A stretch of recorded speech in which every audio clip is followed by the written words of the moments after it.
And this first article, and the last article actually, is from Forbes, but it's not from Forbes. But I see that this article was written by Gabriel Fairman, who is the founder and CEO of Bureau Works. And I think we already had a couple of articles from this company. They do provide pretty good quality content. So they are not new to the podcast. And this is a very interesting one. I think it was the very first article that I had on my shortlist. And it's about the death of translation memory in localization. 3 key takeaways and key advice. So as you know, hopefully all of you, translation memory is kind of like the standard thing that we use to leverage the previous translation to speed up and save money on translations. So this is definitely an interesting title that caught my attention, and let's see what they talk about. So here's a scenario. He starts by saying kind of like the history of translation memory. So translation memory has been a cornerstone of the tech framework of the translation industry ever since its widespread adoption in the 1990s. At that time, working with translation memory was revolutionary. Sentences now only needed to be translated once, and they would be stored forever. New content could leverage past similar content. Savings were colossal, and consistency soon became a feasible concept even when working with numerous translators on a given project. Yeah, so that's definitely one of the advantages of translation memory, especially if you work with multiple teams that kind of have like a real-time access to the always updated translation memory, so they can see the translations of other translators that are working on the same project. So the article continues, and though we may look back on it as simple and rudimentary, this was a game changer. For nearly 30 years now, translation memory has been driving the core concepts of the translation industry. It determines payables and receivables. It governs deadlines and productivity. It feeds translators with options so they can either confirm or edit and confirm rather than translate from scratch. So, because recently I came across people who listen to the podcast, and the level of expertise, I think, varies. So if there are people who are just starting out, what this means is like how translation memory determines payables and receivables is basically the source text that you get to translate is analyzed against the translation memory. And of course, if there are strings in the source text that are already translated in the translation memory and the match is 100%, it means you have to spend a very little time on translating the string again, because it's already translated and it's automatically pulled from the translation memory. And many companies even don't pay for reviewing 100% translation matches. On the other hand, if you have something that's a no match, which means it has no previous translation in the translation memory, you basically have to spend the full effort of translating the string from scratch. And then you have categories like 50 to 74% matches, 75 to, I don't know, I think it's 85 or 90%. It depends. It varies from client to client. So of course, for those, you will get paid less because most of the translation that already exists in the translation memory kind of is very similar to the new string that you have to translate for your project. So of course the expectation is that you will not be doing it from scratch, and therefore you should spend less time, and therefore the cost for that translation should be less. When it comes to deadlines and productivity, so recently I just discovered that maybe this concept is not universally known in this industry, but when I started, for those of you who have never listened any of my past stories and my localization journey, I started working in Moravia a long time ago. I think it's like 15 years ago, when I was 19. And in Moravia, we, at that time, so 15 years ago, we were using the concept of what they called localization units. Localization units is basically kind of like a formula which gives the translator an indication of how many weighted words there are to translate. So, and this is related to the translation memory matches that I was mentioning just before. And so, for example, if you have, let's say you have 100 words to translate, so if these are all no matches, it means that you basically have to translate 100 new words. But if these 100 new words are all, let's say 100% matches, and you just have to review them, so there's this kind of like effort or like a penalty for these 100% matches, and usually it's 10%. So it means that to translate 100% matched words is the same thing as translating 10 new words.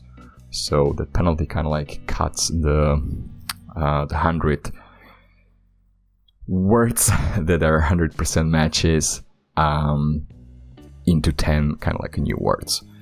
So you get paid accordingly, and of course you can calculate how much time you will need, and that brings us back to productivity, which typically is around 2,000 words per day for translator. So that means if you get a source text which has no translation memory, which means there are no translation matches, it means that, and let's imagine that all these strings are unique and there are no repetitions, because that's another important category. So let's say that you have these 2,000, you get a project which has 2,000 new words. You can technically say that if you can work on it for the whole day, you should be able to deliver it by the end of the day. And the same would go to, let's say you have 20,000 100% matches to review. So because previously we established that these are kind of like they apply the 10% penalty, so 20,000 100% matches would be the same thing as translating 2,000 new words. So because of that, you know that you can also do it within one day, because that's your productivity. So this is the concept of localization units, which basically means kind of like calculating like one weighted score of the whole word count and the scope of the project and the translation job you got, as if it was like translating new words. So for example, if you have 4,000 localization units, you know that you can probably do it in 2 days. So I'm going into a lot of details here, but hopefully this will be helpful to someone, because like I just said, I just recently discovered that some people even to this day don't know or are not familiar with the concept of localization units or weighted words, or however you want to call it. Okay, let's continue. So they're mentioning that there's rise of trained adaptive neural machine translation, which is abbreviated as ATNMT. And these engines have put a crack in the translation memory monolith. So this is the first time ever that I see ATNMT. We're pretty familiar with MT, right? That's the machine translation. Talk a lot about neural machine translation on some of the episodes of this podcast. This one is trained adaptive NMT. So that's something new for me. So they kind of try to explain it right here. So AT and MT engines focus on a subset of discourse, such as electrical engineering, automotive, B2C marketing, or legal, finance, insurance. Translation memory databases train them, and the AT and MTs then adapt to how the translators are reacting to the feed in real time. They bring the sophistication of smarter machine translation, neural algorithms, and the breadth of knowledge generated by big data, specific translation memories, and human interaction all together. So, how do I understand this? I'm a little bit confused by this. So, AT and MTs then adapt to how the translators are reacting to the feed in real time. They bring the sophistication of smarter machine translation neural algorithms, so that's the NMT, and the breadth of knowledge generated by big data, specific translation memories, and human interaction altogether. So I assume this is kind of like advanced concept, which I don't know if it like suggests or gives translations back to the translators as a mix of NMT, TM matches, and this is also interesting, the knowledge generated by big data. So I don't know if it's like how the big data is flowing into these AT and MT engines. Probably if it's like like very industry focused, like you can probably grab the data from some sources, like from websites, or I have no idea. I'm not an expert on big data, but it sounds definitely interesting. Because technically, if you think about it, one source of making better translations on top of TM is all the text that's already out there on the internet, right? So I guess that's what they meant by big data. Okay, let's continue. The first step toward transitioning was to allow machine translation and translation memories to operate side by side. This is what I think most of us know these days. Knowledge management governance dictated that machine translation would never override a translation memory feed. If a sentence had 50% or more similarity with a sentence stored in translation memory, so this is the match, the TM match that I was talking about before, it would pull from that as opposed to machine translation. Yeah, and this is something that I'm quite familiar with, and it basically means that if you already have a certain leverage or a certain quality, so again talking about the matches from TM, so in this case they're talking about if there's like at least a 50% match or better, then the translation would come from the translation memory, and if it's below that, it would be machine translated, and then the translator would have to post-edit it. Okay. So 50%, right?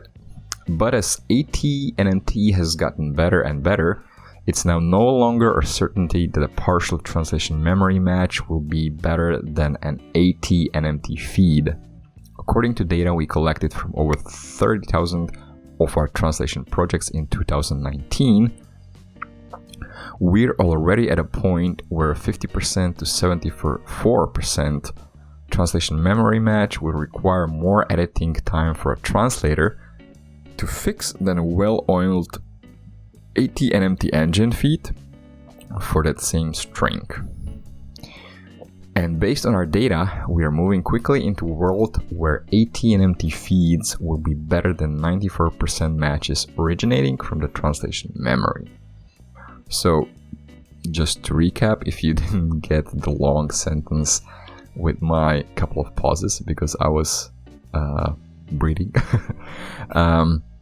So earlier we established that the threshold was kind of like a 50%. So everything that was 50% or better from coming from the translation memory would not be touched by the machine translation. But now they're actually saying that even they're moving this threshold to 75%. So 75% match or better is pulled from the translation memory. 74% or less is machine translated. So that means basically the scope of the machine translation is increased. They are now also translating 50 to 74% matches. And based on their data and where they're going is that they feel that at some point MT will do a better job even when it comes to matches below 95%. So in that case, only 95% to 100% matches will be coming from the translation memory. Okay, so that was kind of like the story of where they are now. And here is kind of like a summary of the best practices and conclusions. It's 3 points. Yeah, 3 points. So number 1, assimilate. Translation memory is dead. We just haven't buried it yet. I like that. Tools that are already available can offer translators better feeds than translation memory would. However, the industry lacks, well, of course, everybody in the industry is always behind. It still doesn't know how to merge translation memories and AT and MT into a single paradigm. As an example, company X may quote using translation memory, but pay vendors using AT and MT leveraging. Most traditional computer-aided translation systems out there still have translation memory as their backbone and can plug into AT and MT engines in parallel. Yep, so those are the shitty. So company X is a shitty one. And I probably have my own experience working for a similar company X that would be charging the clients higher rates and then trying to skim every cent. Is that skim? Or save all the money on the freelancer side and use the different rates. Of course, lower ones. From my experience, so this is not my experience, but this is going back to the article. From my experience, what we need is to entirely do away with translation memory and shift into a more evolved AT and MT model.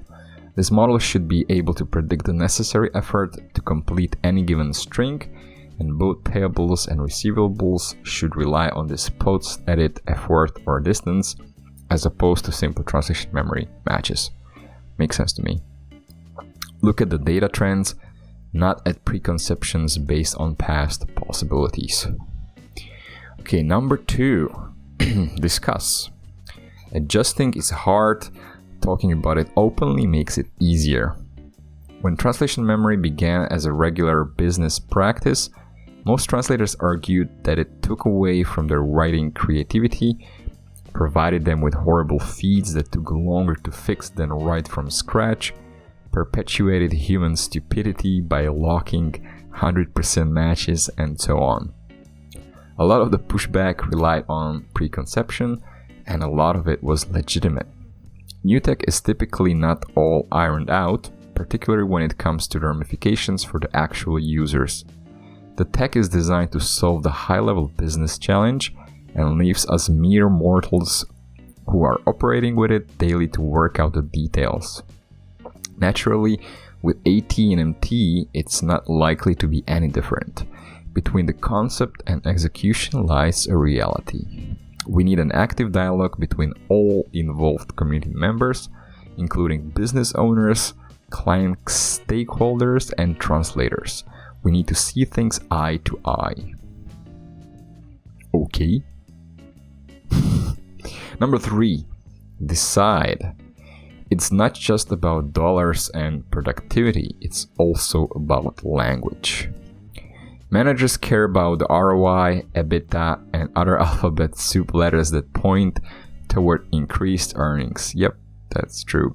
In this process, we overlook language, the experience of translators, and the ultimate ramifications of how innovation shapes knowledge management.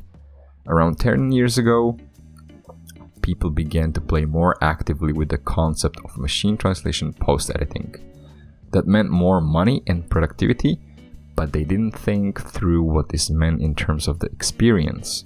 Imagine quickly going through a document that is all over the place, something beautifully written and at times with unacceptable mistakes. Your pay is a fraction of your typical fee, and expectations are that you will remove any mistranslations. Yep, that's the unfortunate reality for many translators dealing with MT. High pressure, lack of clarity in expectations, and just lack of linguistic thought leadership from those really doing the work result in new tech being driven down the food chain without the necessary degree of checks and balances. This knee-jerk reaction toward profit creates a terrible experience for those that are being crunched by the change. If we begin by assimilating and then have an open conversation about this in order to create common ground before deciding on rules that make sense for everyone, or at least take multiple points of view into consideration, we are better positioned to reap early benefits from this change as opposed to fear and frustration. Okay, and that's basically it. So number 2, discuss about this new change. Number 3, decide. Okay, I don't think I have anything more to add. So where are we? We are roughly a few minutes before we hit 30 minutes. And because I wanted to keep this short, I'm going to stop the recording right here. So thank you very much for listening. This was a short half an hour episode of Localization Podcast number 19. If by any chance you wanna give me some feedback, if you preferred a shorter one, or if you prefer the longer ones where we typically cover 2 or 3 or more articles, then please let me know.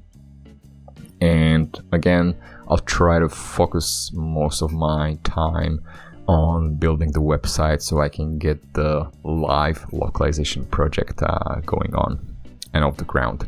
So again, thank you for listening. Also, thank you for watching. If you're watching this on either the stream or if you're watching this on YouTube.